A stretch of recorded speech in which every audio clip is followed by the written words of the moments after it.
Olá para você que acompanha a TV Norte Acre. Neste domingo no Fala Amazônia você vai acompanhar a produção de um engenho aqui da capital.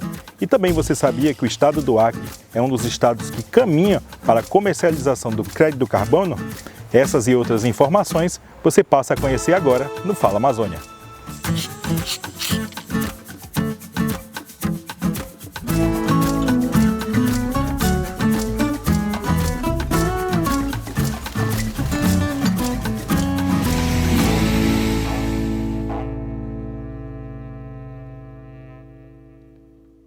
No Fala Amazônia desta semana, vamos mostrar para você que através do trabalho coletivo de preservação ambiental pode gerar lucro internacional para o estado do Acre, que você acompanha agora.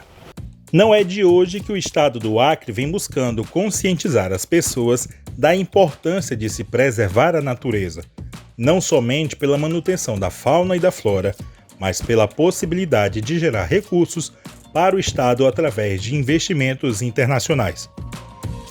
A preservação de áreas de proteção ambiental e a sua reutilização nas áreas degradadas para o plantio vem gerando investimentos internacionais de outros países no estado acreano, por meio do Programa REM, uma iniciativa inovadora que premia os pioneiros da proteção florestal e da mitigação do clima. Lançado na conferência IO+20 em junho de 2012, com recursos do Fundo de Energia e Clima do Governo Federal da Alemanha, esse programa incentiva a conservação das florestas e a redução de emissões de carbono que contribuem para o aquecimento global, como nos explica a coordenadora do programa no Acre, Rosineide Sena. O REM ele é uma iniciativa pioneira proporcionada pelo governo alemão, né, e depois veio o apoio de outros entes nacionais e internacionais, que é o caso hoje do Reino Unido e depois também na Noruega e algumas outras experiências do programa REM. A sigla REM, ela significa, na tradução em inglês, RED para pioneiros. E RED nada mais é do que essa sigla de 4 letras, redução de emissões a partir do desmatamento ou da degradação. Tá? Então, o REM, R-E-M, significa exatamente isso, é Red Early Movers, em inglês. E aí, o estado do Acre, ele foi o primeiro estado e um ente subnacional no planeta a ser escolhido pelo governo alemão para experimentar esse instrumento. Ele é um dos primeiros instrumentos que conseguiu monetizar o serviço ambiental, que é a redução das emissões de gases de efeito estufa. Um dos gases que altera ou que aumenta o efeito estufa é o carbono. E o carbono, a partir do uso do solo ou da degradação daquilo que deveria manter esse solo em equilíbrio. Então, o RED, ele é um instrumento que possibilita eu monetizar esse serviço ambiental. Aquelas pessoas que fazem o seu serviço, que mantêm esse equilíbrio nas áreas de floresta, não desmatando, não queimando, o RED ele remunera, ele monetiza, ele proporciona um benefício financeiro para que elas então continuem a manter esse estoque de carbono sob controle. A redução de carbono realizada por alguns países com os estados como o Acre são alvos de críticas por parte de pessoas que não se aprofundam no assunto, pois é visto como transferência de responsabilidade. Uma política pública, por exemplo, de comando e controle, que é para fiscalizar e manter a legislação ambiental sob a ordem, ela é muito cara, ela é muito onerosa. Então, esses países, que são países que já estão no limite da sua industrialização e que de fato emitem muitas emissões, o que eles fazem? Eles procuram nações, territórios que dentro de seus limites de capacidades, eles necessitem de reforço financeiro, que é o que a gente chama de financiamento climático, né? Para que elas continuem fazendo esse serviço não para eles, mas para o planeta. Então, muitas vezes as pessoas me perguntam isso: Rose, então os alemães, os ingleses, eles são bonzinhos, eles doam esses recursos para o estado do Acre e a gente não tem que retribuir nada a eles? É verdade, é uma doação, mas não significa que a gente não tenha que dar uma contrapartida. A contrapartida não é para o cidadão alemão somente, não é? Porque esse recurso que vem para a gente, ele é do cidadão alemão, do cidadão inglês, que coloca o seu dinheiro, né, dentro dessa oportunidade que o Acre oferece. Mas a resposta que o estado do Acre dá para o Acre, para a Amazônia, para o Brasil e para o planeta é exatamente fazendo a sua parte, de reduzir as emissões que podem acelerar e intensificar esses efeitos que nós estamos sentindo, inclusive hoje, né, nesse momento em que a gente passa aí por essas emergências climáticas. A coordenadora ainda explica que, para receber a contrapartida, o Estado e suas áreas destinadas a receber esses recursos precisam atingir uma meta de preservação como contrapartida. Do contrário, não receberão as doações. O estado do Acre, ele conquistou essa iniciativa pioneira a partir de um grande movimento coletivo, especialmente dos provedores de serviços ambientais. E aí é sempre bom lembrar que quem são esses provedores de serviços ambientais? As populações extrativistas, né? Comunidades e populações tradicionais que sempre viveram na floresta, né? E os povos originários, que na verdade já estavam aqui antes de tudo isso acontecer, né? Então, eles proporcionam isso ao estado do Acre, né? Tanto é que esse dinheiro, essa fase 2 agora, por exemplo, que a proporção era, caso a gente mantivesse o nosso nível de desmatamento a 330 km², nós receberíamos 30 milhões de euros. Todo mundo sabe que o Acre não conseguiu atingir, né, essa meta, esse gatilho. E isso impacta no compromisso. Não entregamos aquilo que nós nos compromissamos, não vem esse recurso. E isso impacta lá na ponta, nos provedores de serviços ambientais, porque eles contam com esse apoio para manter aqueles serviços ambientais nos territórios deles, evitar que eles avancem nas áreas de florestas, aumentando o desmatamento e aumentando essas emissões de gases de efeito estufa. Então, a prioridade para a aplicação desses recursos, 70%, que aí é o que a gente chama de repartição justa de benefícios, ela deve ser aplicada aos provedores de serviços ambientais, distribuídos em 3 subprogramas. Territórios indígenas, essa é a prioridade, produção familiar sustentável e a pecuária diversificada sustentável. Hoje a gente trabalha nas cadeias produtivas da pecuária, tanto de leite quanto de corte. E estamos ampliando também essa pecuária diversificada para uma proteína animal que ela tem uma capacidade de apropriar uma mão de obra que muitas vezes é excluída desses processos produtivos, que são as mulheres. Então a gente está incorporando a cadeia produtiva da galinha caipira, porque é uma atividade produtiva onde as mulheres têm muito mais chance, né, de contribuir e de gerar um resultado e uma renda financeira para elas e para suas famílias. Para que o Estado do Acre acesse a esses recursos, a responsabilidade deve ser dividida com todos. Quando a gente fala de uma contribuição na redução dos efeitos, né, climáticos, isso envolve a cada um de nós. As regiões onde a gente mais sofre com essa degradação, com esse desmatamento, ela gira aqui em torno da região do Baixo e do Alto Acre, que é essa região onde a gente enxerga um maior volume de áreas de pasto e agora avançando para os grãos, né? Mas isso não é impedimento para o desenvolvimento sustentável. Isso não é impedimento. Hoje a gente sabe muito bem que o grande risco que a gente está sofrendo, ele está no centro do estado do Acre, que é a região das unidades de conservação que nós temos, ou seja, o nosso maior repositório e estoque de carbono, ele está sob pressão, que é ali na região Feijó, Tarauacá, Manoel Urbano, ao longo da rodovia da BR-364. Então, o que nós, enquanto qualquer cidadão que que está aqui hoje respirando esse ar, sofrendo, né, dessa situação extrema que é o calor. Em abril a gente estava aí numa inundação, numa alagação, e a gente chega a outubro com a perspectiva de não chover o suficiente até janeiro, né?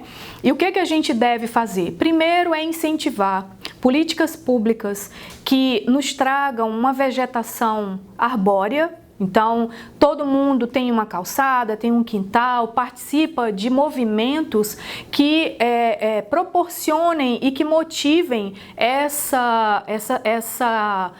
políticas públicas que nos tragam uma vegetação mais apropriada para reduzir essa pressão, essa tensão, né?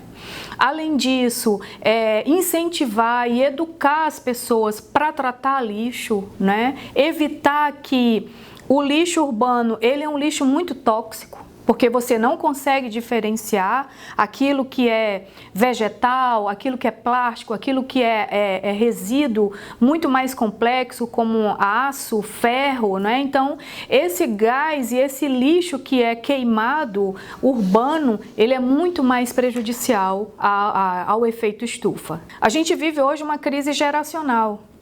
Não dá, de fato, para você trabalhar uma política pública apenas pela conservação em si, né? Eu costumo dizer isso, que quando o comunitário ele está no vermelho, não tem verde que resista, né? Então ele precisa de alternativas, e hoje já existem muitas alternativas que são compatíveis com a floresta em pé. Hoje nós temos o subsídio da borracha, do murmuru, que é aquele dinheiro proporcionado direto no CPF do produtor. Hoje a gente já beneficia mais de 600 extrativistas com esse benefício, e temos as bolsas dos agentes agroflorestais, que são os indígenas que prestam esse serviço de manutenção nos seus territórios. E eles também recebem bolsas mensais, né, para que eles mantenham essa vigilância e esses territórios salvaguardados, né? Também isso significa dizer que o estado do Acre já contribuiu com 14,7 milhões de toneladas de gases de efeito estufa que deixaram de ser emitidas para a atmosfera durante esses 11 anos, né? Então, isso é muito relevante, é muito importante, e por isso que a gente vem insistindo para que essa política pública ela seja conhecida, seja reconhecida, mas acima de tudo, que quem está lá nos territórios, eles se percebam como sendo participantes dela. Vale reforçar o que se busca ensinar desde os tempos de colégio. É necessário evitar o desperdício para contribuir com a preservação. O programa REN hoje ele vive um momento de grandes lições, né? E ao longo da execução dele, a gente vem enxergando diversas situações, diversos fatores, né, vem acontecendo ao longo da implementação do projeto. O projeto ele passou por uma pandemia, né, ele conseguiu aproximar e beneficiar e dar um suporte às populações que participavam do programa, né, no momento da pandemia. Na mesma lógica, a gente agora está trabalhando um plano emergencial de adaptação climática, porque uma hora a gente está com as enchentes, outra hora a gente está nessa estiagem e a seca premente aí que a gente vem vendo nas bacias. Hoje a gente já tem... Acabamos de encaminhar ali já as iniciativas para um plano emergencial às populações indígenas. São 5 municípios em situação crítica, né? Isso equivale a 16 mil pessoas afetadas já e 1.110 indígenas que já foram impactados, né? Então, isso na sua grande maioria que sofre são os idosos, as crianças, né?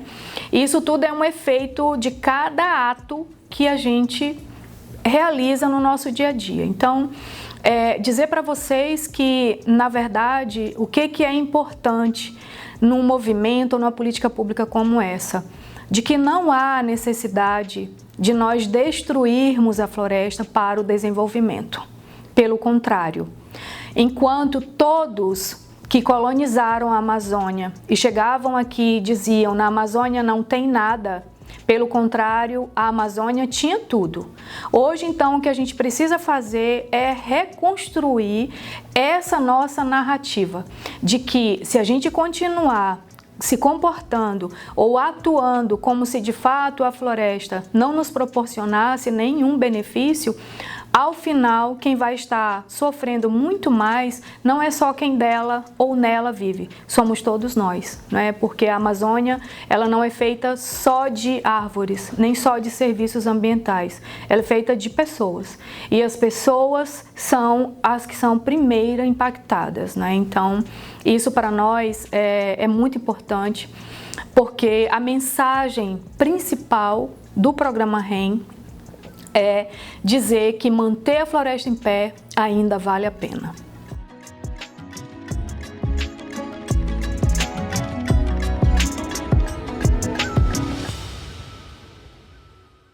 Após esta rica entrevista, nós vamos fazer um breve intervalo para mostrar para você um empreendimento que busca manter a doçura a gosto do cliente. É um instantinho só que já voltamos.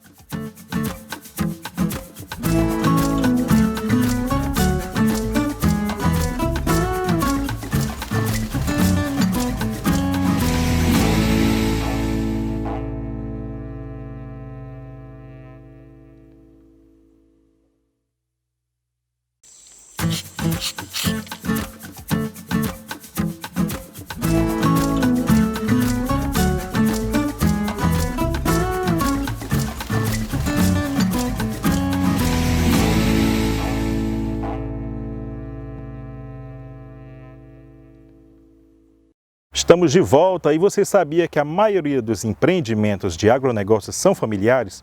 O Fala Amazônia vai mostrar para você agora a produção de um dos maiores produtores aqui da capital e os seus derivados que são procurados por todo o estado. A poucos quilômetros da movimentação da cidade, pegamos a estrada do Mutum, onde em pouco mais de 15 minutos chegamos no engenho da família do Leandro. Na propriedade existe uma organização, onde cada integrante tem a sua função. Começamos acompanhando a retirada da cana-de-açúcar, que ainda é feito de modo manual,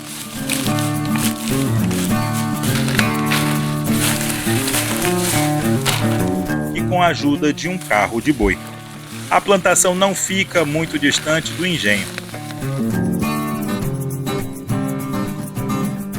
onde a poucos metros a cana é colocada em pilhas, pois logo será moída. Mas antes de começar o processo mais intenso, queremos apresentar a história dessas famílias que trabalham há gerações, como é o caso da Carolina Soares, que após o falecimento do pai, assumiu a função e se divide com a faculdade de enfermagem. Eu comecei depois que meu pai faleceu, porque era ele que trabalhava aqui com meu tio, todo mundo aqui. Aí depois que ele faleceu, aí eu assumi, fiquei trabalhando, entendeu? Levando para frente o trabalho dele. Aí tô até hoje aqui. Aí o que me motivou foi... É porque eu faço faculdade, né, e me ajuda muito. É a minha única renda. Adeilson Souza é um dos colaboradores mais antigos e morador da região que sobrevivia da plantação de mandioca, também conhecida como macaxeira, e como não tinha produção em grande escala, passou a trabalhar como diarista para complementar a renda, até que convidaram para trabalhar no engenho. Nós mexia com goma, farinha, dava diária, né, para um, para outro. Aí vim dar umas diárias aqui, brocando campo. Aí fui brocando no campo, ficando trabalhando aqui, aí foi que a mãe dele era viva, aí me colocou para começar a cortar cana. Aí em 2016, quando eu cheguei aqui, aí a minha cultura era só macaxeira, vender galinha, né, horta, que nós mexe lá. Aí comecei a trabalhar aqui cortando cana, aí o pai dele também ainda era vivo, aí disse, leva uma mura de cana, planta lá, que é para tu moer mais nós aqui um pouquinho, que é para fazer um complemento, né, Por exemplo, eu trabalho aqui por mês e moo minha cana. Toda semana eu trago a carradinha, que nem tá aí lá de fora. Aí, como é que faz? Eu faço em torno de 1.000, 1.200 só na minha cana que eu trago de lá, fora o meu salário daqui, né?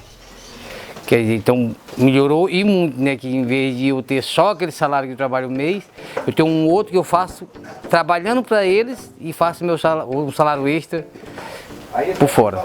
Que é tanto que eu pago uma moto nova, tudo desse extra fora. Já melhorou e muito, que quando eu mexia só com a horta ou a farinha era só mesmo para comer, só dava mesmo para ração mesmo para comer. E hoje já melhorou para mim e muito. Tenho eles aqui que me ajudam em tudo, um boi, um carro, é tudo que eu precisar eles ajudam. Natural de Rio Branco, Leandro Bonfim é o proprietário do engenho que começou com os avós no cultivo da cana-de-açúcar e após o falecimento dos pais, passou a tocar o empreendimento e que sempre está em busca de aperfeiçoar o produto. O cultivo da cana vem dos meus avós, passaram para meus pais, meu pai me ensinou. Terminei meus estudos, fui para a cidade, fiz faculdade, tudo, voltei para cá, sempre aqui, sempre tirando meu sustento daqui. Toda folga que tinha estava aqui, tirando leite, ajudando meu pai a cortar cana, ajudando aqui no engenho, sempre trabalhando junto com ele. Meu pai já se foi, minha mãe também, me via a necessidade de vir para cá. E aqui hoje eu tô, não pretendo sair. Agora mesmo, semana que vem vou começar uma reforma aqui no engenho para melhorar a estrutura, melhorar o produto, para agregar mais valor ao nosso produto, né? Leandro, mesmo enfrentando as dificuldades de furtos, destaca que contou com o apoio dos amigos para tocar o empreendimento, que seus produtos têm grande reconhecimento, além de grande procura. Um produto muito aceitado no mercado, graças a Deus, é um dos engenhos que produz um produto de excelente qualidade, com a gama de produtores e de clientes aí aceito em todo o estado. E não pretendo parar não, pretendo sempre estar melhorando e aumentando a produção. A gente tinha outro engenho aqui próximo, mas houve um imprevisto lá, furtaram o motor que tinha. Meu pai montou essa estrutura aqui, viemos para cá, com dificuldade de conseguir engenho, motor, que é difícil de se encontrar, mas meu pai conseguiu com a ajuda de um e de outro. Montamos essa estrutura, era de chão batido, fizemos de alvenaria, trocamos o telhado, era baixo, ajeitamos, melhorando. Estamos sempre melhorando para que melhorar as condições de trabalho da gente e melhorar o produto que a gente produz, né? Para sempre estar agregando valor e uma qualidade no nosso produto. Dia de quarta e quinta a gente está sempre trabalhando aqui, Estrada do Mutum, quilômetro 8. Veio aqui, perguntou onde é o engenho, todo mundo vai saber a localização aqui, não tem erro. Ou então você vem na estrada, onde você vê cana na beira da estrada, dos dois lados, é o engenho. Não tem erro. O processo começa como mostramos na retirada da cana-de-açúcar e é transportado para o engenho. Aqui começa a moagem da cana que a Carol realiza o trabalho. O suco que sai dos talos é conhecido como garapa, e após atingir a cota, vai para o fogo no tacho fervente, até tirar todas as impurezas e atingir uma outra consistência.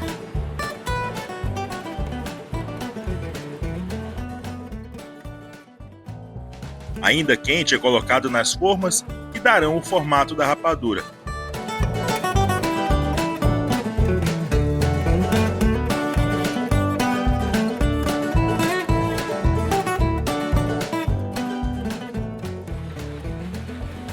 E a outra parte é modelada de forma manual o alfinim. Com a rapadura pronta e o alfinim atinge um formato para venda, o trabalho não se concentra somente na confecção, mas também na distribuição para comercialização. Nossa equipe voltou no dia seguinte e acompanhou o preparo para a distribuição nas feiras e comércios locais. O açúcar mascavo, a rapadura, o alfinim e o melado.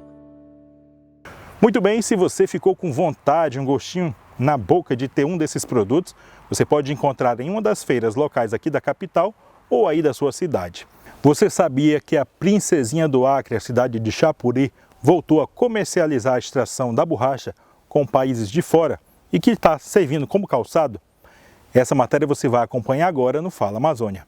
Considerada a Princesinha do Acre, terra de Chico Mendes, Chapuri traz em sua história um marco de lutas de um povo batalhador. Também mostra o resgate de vitórias modernas através do empreendedorismo. Há 18 anos atrás, Chapuri era referência nacional e com relações internacionais devido às suas qualidades na extração biotecnológica sustentável. Acho importante porque na produção da borracha nós estamos fazendo uma integração da geração de renda para as populações, da proteção do meio ambiente e da valorização de um produto. Através de uma parceria com a Cooperativa de Comercialização, o Estado do Acre, além de resgatar as atividades extrativistas da borracha, passou a negociar com a empresa francesa, responsável na venda de calçados europeus com matéria-prima acreana. Bom, nós trabalhamos hoje com nosso carro-chefe, seria a produção de borracha sustentável. Então, hoje nós temos um grupo de cooperado, que seria mais de 100 cooperados, e trabalhamos hoje com mais de 200 famílias que entrega a produção de borracha sustentável para a produção de palmilha e sapato e o salado do sapato. Nós, além do preço comercial, nós recebemos um pagamento por serviço ambiental. Raimundo é um dos seringueiros contemplados e participante do processo. Ele relata que a profissão vem de família e pela primeira vez se sente valorizado e com possibilidade de melhores condições através da preservação da área, assim como os incentivos. Aqui a gente usa que a gente chama de raspadeira para tirar esse sujo aqui.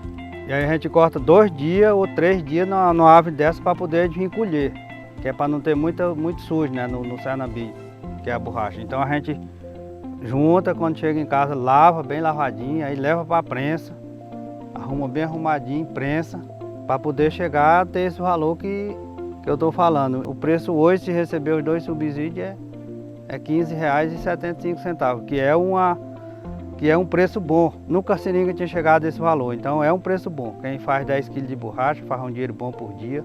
Tem pessoas que fazem até 25 kg por dia. Com a retomada da extração e negociação entre as cooperativas, está sendo possível melhorar a qualidade de vida de 300 famílias, por meio de incentivos federal e estadual. Mas isso só se tornou possível devido à iniciativa da Prefeitura de Chapuri. Bom, estamos aqui na Reserva Chico Mendes, em Chapuri, para mostrar esse trabalho que é tão importante. Um trabalho que junta a comunidade local, juntam as cooperativas também de seringueiros, de extrativistas, que comercializam produtos extrativistas, e uma empresa francesa que também está comprando essa produção com preço justo. O pagamento desse acréscimo ao produto original, que é de R$ 2,50 a R$ 3, se paga mais R$ 6,50 pelos serviços ambientais proporcionados por essas comunidades. A Prefeitura é parceira desse projeto, participa de forma clara na infraestrutura, na melhoria dos ramais,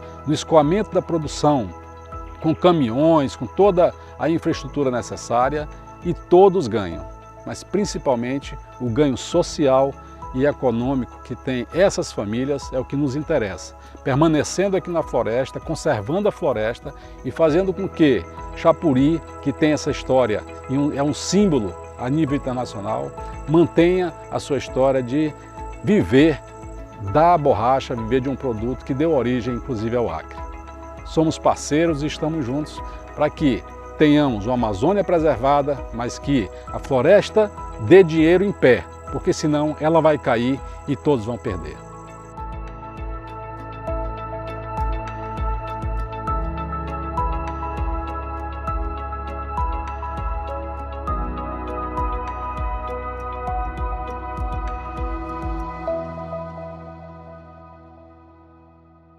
E no próximo bloco nós vamos falar a respeito de um mineiro que chegou aqui no estado do Acre desbravando uma área de mata como a maioria das pessoas e hoje tem um dos maiores produtores de soja e milho da região.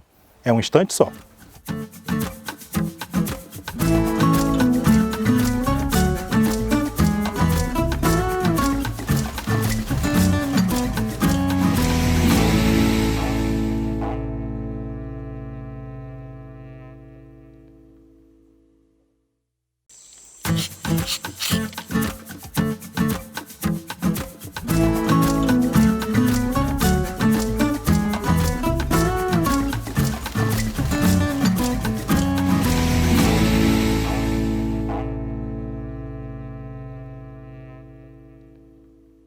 Muito bem, estamos de volta com o Fala Amazônia. Se você está gostando da programação, tem alguma sugestão ou quer tirar dúvida, você pode mandar para a gente através das nossas redes sociais do Fala Amazônia ou também da TV Norte Acre. E ainda pode enviar também para o nosso WhatsApp com o número 9943 1053. E agora vamos apresentar para você a história de um mineiro que chegou ao estado do Acre para desbravar, com a maioria dos que chegaram aqui, uma área de mata e hoje é um dos maiores produtores tanto de milho como de soja da região. Nossa equipe saiu de Rio Branco e pegou a BR-317, sentido Boca do Acre. No caminho, observamos que antes o cenário que era tomado por gado, agora passou a ser composto por plantações e silos graneleiros. Nosso entrevistado é um mineiro que veio em busca de uma vida melhor para a família. Estamos falando do produtor João Evangelista, o famoso João Paraná, e relata o que o trouxe até o estado do Acre. Nós saímos de Minas em 67, meu pai veio para o Paraná, passamos 6 anos no Paraná, e aí resolveu vir para o Acre. Aí vim para o Acre em 73. Eu cheguei aqui no Acre, morava ali no 14 da BR, perto da Embrapa. E aí depois que eu consegui, em 79, que eu vim para aqui, consegui uma colônia pelo INCRA. Aí vim para aqui, eu cheguei aqui no dia 11 de julho de 79.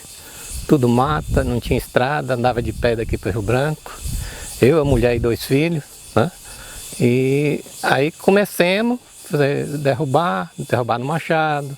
E a agricultura, todo tempo sempre foi, o carro-chefe foi a agricultura. Porque a terra minha era pequena, que eu peguei pelo INCRA, 37 hectares. Né? E hoje eu tenho, graças a Deus, eu tenho 200, mas é muito trabalho. E aí eu tinha 3 filhos, tudo homem. E aí tudo começou a estudar, peguei mais 3 sobrinhas para criar, né? Da mesma idade quase dos meninos meus. E aí trabalhar caminhão de feira de 15 em 15 dias para fazer esse pessoal estudar. Né?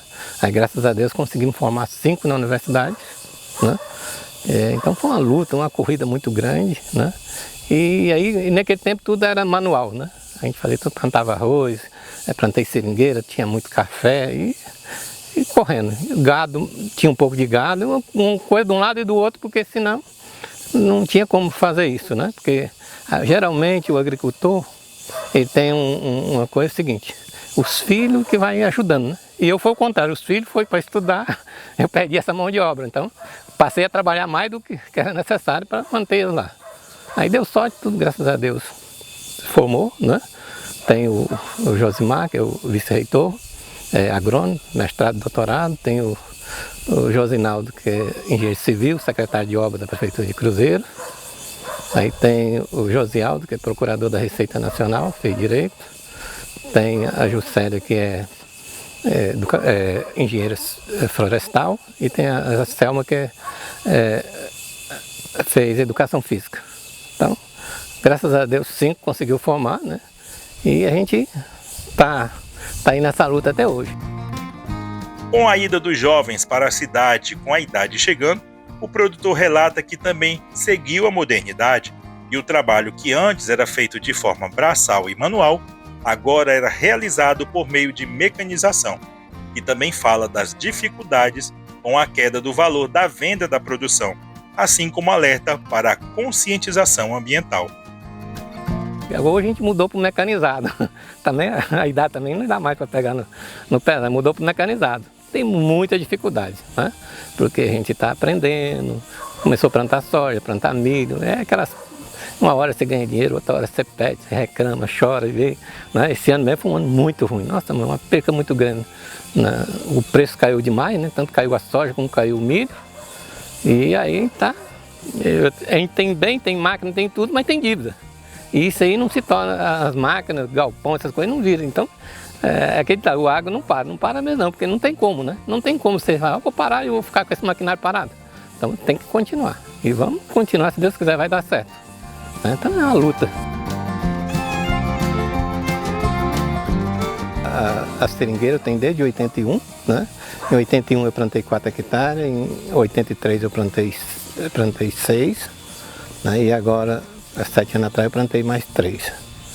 Isso aí não é que dá dinheiro, porque hoje a borracha está muito ruim de preço. Mas assegura, e a gente plantou com a intenção assim, porque a gente vai derrubando e vai fazendo tudo, tem que ter um reflorestamento, né? Isso aí colabora com um bocado de coisa, né? Por exemplo, hoje eu tenho aqui, essa colônia são 37 hectares, mas tem 13 de floresta de seringueira, então isso aí já ajuda. Porque a gente tem que minimizar as duas coisas. Não adianta querer, vou plantar agricultura, vou deixar a casa no limpo, né? Eu vou criar gado, vou deixar os garapé descobertos. Então tem as coisas que tem que ir minimizando para organizar isso. Então tudo só vai, porque não adianta nada eu fazer alguma coisa e não deixar nada para os meus netos, não deixar a ideia da preservação do meio ambiente, porque isso é a coisa mais importante que tem. A gente já está vendo o calor que está fazendo agora essa semana e as consequências vai ser pior ainda. A modernização chegou para facilitar a vida dos produtores para o período de colheita, mas a modernização da cidade acabou derrubando a renda de quem vive da produção, pois, de acordo com o produtor, as pessoas deixaram de comprar produtos nas feiras para comprarem nos supermercados, que acabam vendendo produtos de outros lugares. A mão de obra ficando escasso, né? Os preços também não era bom, feira acabou. Todo mundo sabe que surgiu o supermercado, qualquer pobre aí ele vai no supermercado, né? Ele não compra nem na feirinha da esquina, ele vai no supermercado, ele é doido para conhecer e para ver e deixar o dinheirinho dele lá. Então o que acontece é isso, né? Então, se eu levar um caminhão hoje, igual eu fazia antigamente, nós levava arroz limpo, nós levava milho, nós levava feijão, levava tudo para vender, vamos parar onde para vender isso? Mudou, né?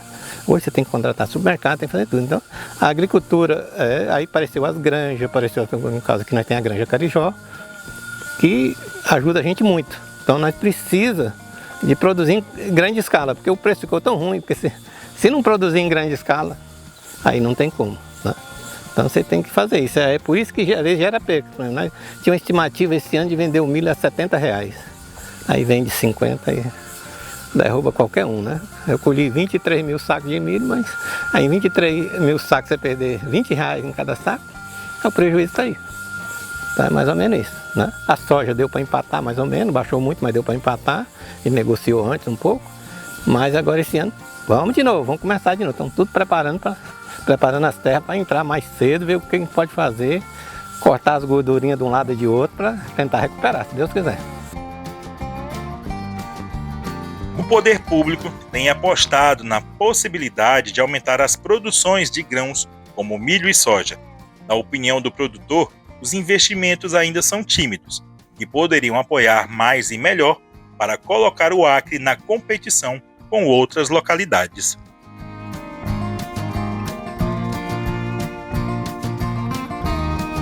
Ele entra com certas ajudas, coisas. Eu acho que podia entrar mais. Eu penso assim, eu como agricultor, ele podia ter uns programas, isenção de imposto de óleo diesel, para nós já era excelente. Era a melhor ajuda que o governo fazia para nós. Cadastrar os agricultores que plantam soja, né? E fazer um coisa do imposto, para abater esse imposto do óleo diesel. Porque o que mata nós hoje é óleo diesel, né? Porque nós gastamos muito óleo diesel. Eu compro 5 mil litros de diesel aqui, um mês e pouco já foi. E só compra no dinheiro, e o imposto você sabe que é alto. Se o governo ajudar nessa, porque uma parte já está ajudando. Ele tem máquina, tem o silo nosso aqui é do governo, a cooperativa que administra. Já é uma força grande. Mas se a gente tivesse uma mexidazinha, quem sabe, né? Mais tarde, a gente está falando isso, alertar também, quem sabe pode fazer uma mexida assim. O óleo diesel não pode ser isento do imposto. Pode isentar metade, pode fazer qualquer coisa para melhorar para a gente, né? Porque nós temos que produzir. Porque se não produzir, a fome vai vir, né? Então nós temos que produzir, porque hoje, nós tínhamos, quando eu cheguei aqui, nós tínhamos 80% da população está na zona rural, hoje nós temos 20%. Né? Então a produção tem que acelerar. Se a gente planta, colhe 60 sacos de soja, vamos caprichar para colher 70. Né? Se colhe 70, vamos caprichar para colher 80. Porque para fazer a coisa girar, senão não gira. O agricultor lembra que não basta somente plantar, é preciso ficar atento aos ciclos de produção. E para quem pretende investir na soja, que existem maneiras de plantar sem devastar áreas de mata e que as áreas degradadas podem ser recuperadas por meio da plantação. Muita gente diz assim, a soja chegou. Soja não entra em lugar de mata. né?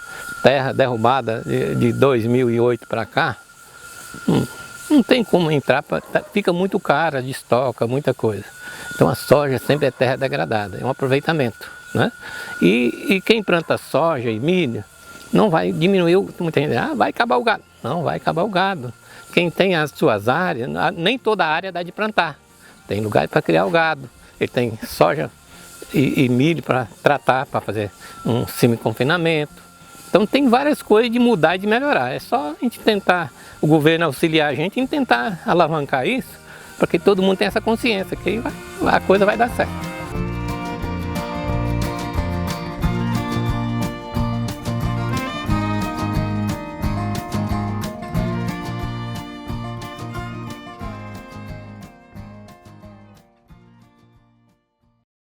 E chegamos ao final do Fala Amazônia desta semana. Se você acompanhou essas matérias, quer rever, basta acessar as redes sociais do Fala Amazônia e da TV Norte Acre. E se quer rever também, temos a reprise na quarta-feira às 10h30 da manhã, aqui na TV Norte Acre, canal 22.1, a nova casa do SBT. Nos vemos na semana que vem. Até lá!